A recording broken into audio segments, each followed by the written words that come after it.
SOP, Síndrome dos Ovários Policísticos. Tantas meninas hoje, é até mais comum, eu acho, encontrar alguém que diz que tem SOP do que uma menina que fala que não tem SOP. Síndrome dos Ovários Policísticos.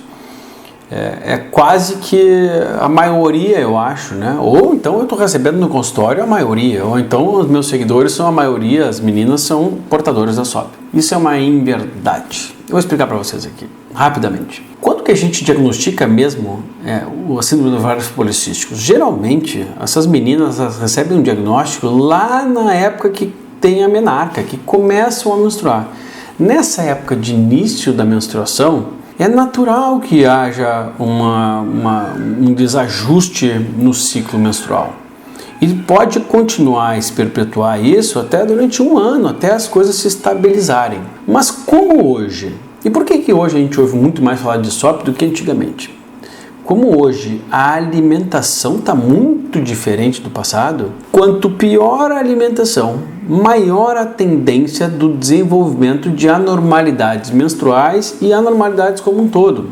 E isso joga dentro dessa poção mágica ainda um grau de estresse, de sedentarismo aumentado, aí nós temos um prato cheio para que essa desregulação do ciclo menstrual leve em algum momento um diagnóstico de síndrome dos ovários policísticos e aí, toma o comprimido anticoncepcional para resolver. A questão é que, primeiramente, o diagnóstico não deve ser feito dessa forma.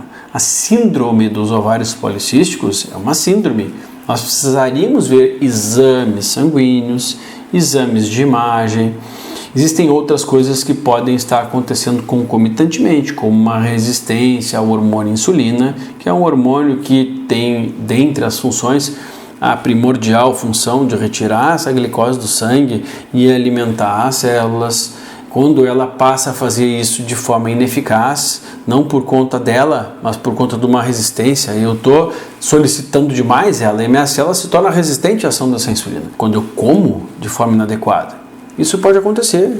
E aí, esses parâmetros precisam ser avaliados. Além disso, pode acontecer hirsutismo, aumento de acne, podem ser nas dobras, né, das gordurinhas, em alguns locais do corpo podem ficar mais amarronzadas, mais escurecidas, pode acontecer também queda de cabelo. Então existe uma série de alterações no crescimento de pelos, pode acontecer uma série de alterações que se enquadrariam dentro dessa síndrome dos ovários policísticos. O fato é que unicamente enxergar a menstruação desregulada e acne num adolescente e diagnosticar com ovário policístico porque um exame apareceu cistos dos ovários, isso é totalmente inadequado. Principalmente entregar o nome de uma doença, que essa pessoa vai usar então um remédio durante um longo período da vida e a informação que ela tem para dar para os médicos é: eu tomo pílula porque eu tenho ovário policístico. Não, querida. Na sua imensa maioria, a mulher não tem.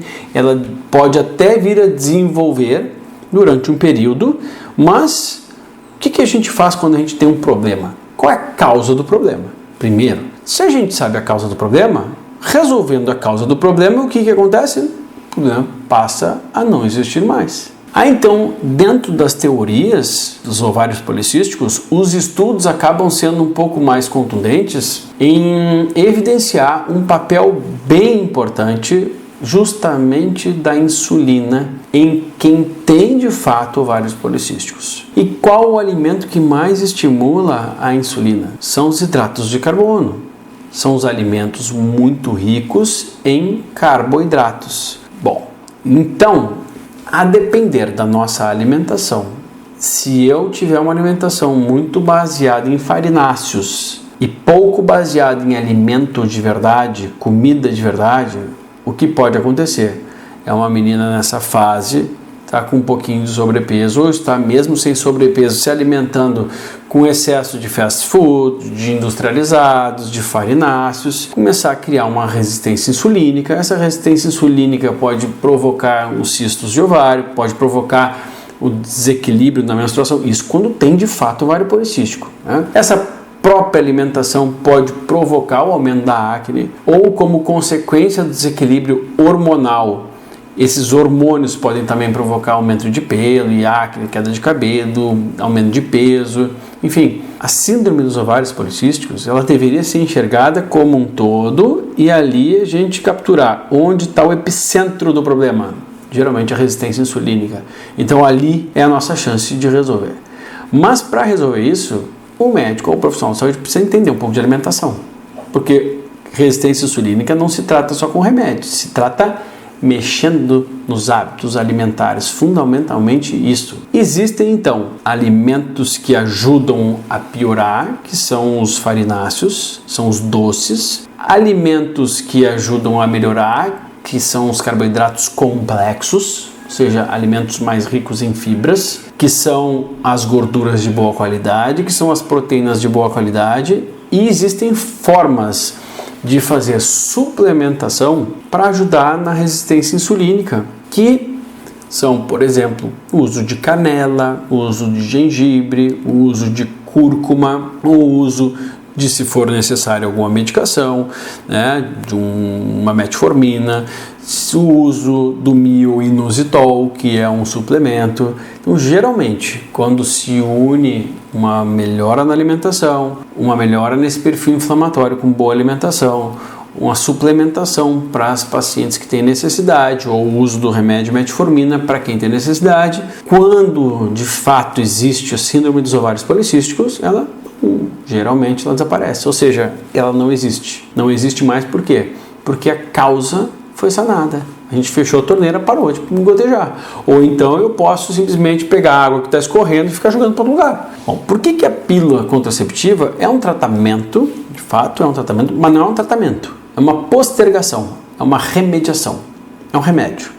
Para isso, ela funciona como um remédio, a pílula ou então de Mirena.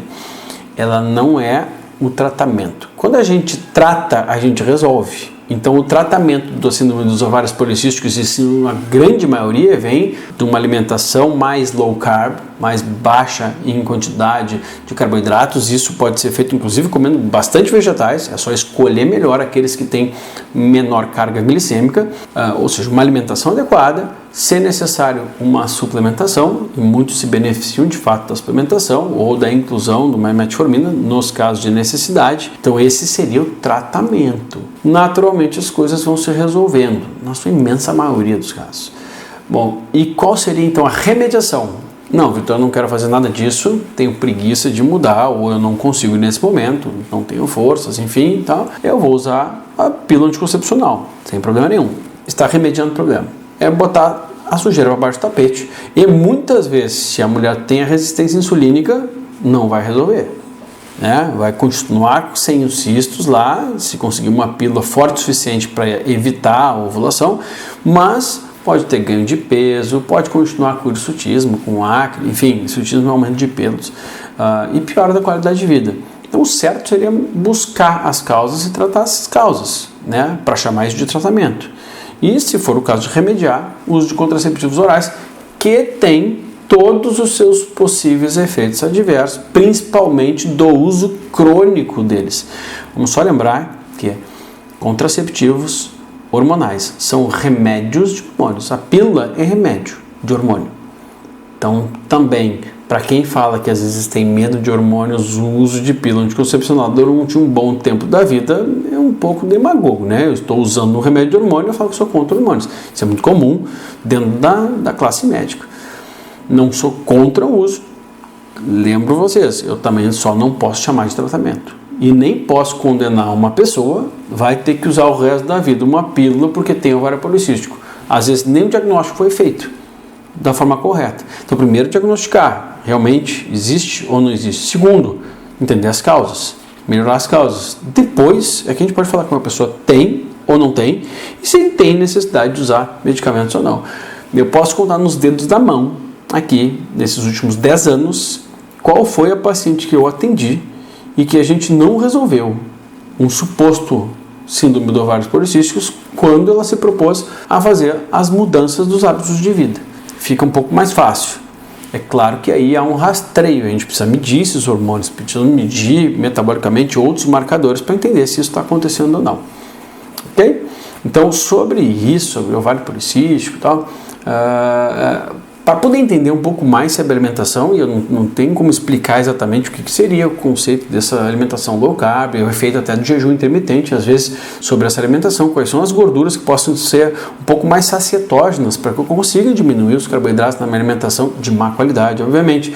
Eu explico tudo isso no meu curso online. Eu tenho um curso que foi voltado para toda e qualquer pessoa, não é só para médicos. Eu explico lá essas questões alimentares, e aí dentro de um grupo de alunos que nós temos lá já, com mais de 3.000 alunos dentro do curso, dentro de um grupo fechado, a gente discute essas questões. Como 30% dos meus alunos são profissionais da área da saúde, ali há uma interação muito bacana e as pessoas acabam uma ajudando as outras. É claro que ali não é o objetivo tratar individualmente ninguém, mas assim, são centenas de pessoas que, olha, resolvi o meu problema, agora que eu entendi a alimentação, eu estava errando aqui, e aí eu consegui agora entender onde é que eram meus erros. Então, eu convido vocês a acessarem para poder enxergar um pouquinho desse universo, desse grupo que a gente fez, e dentro desses 80 módulos, entenderem um pouco mais sobre a vida e a saúde de vocês.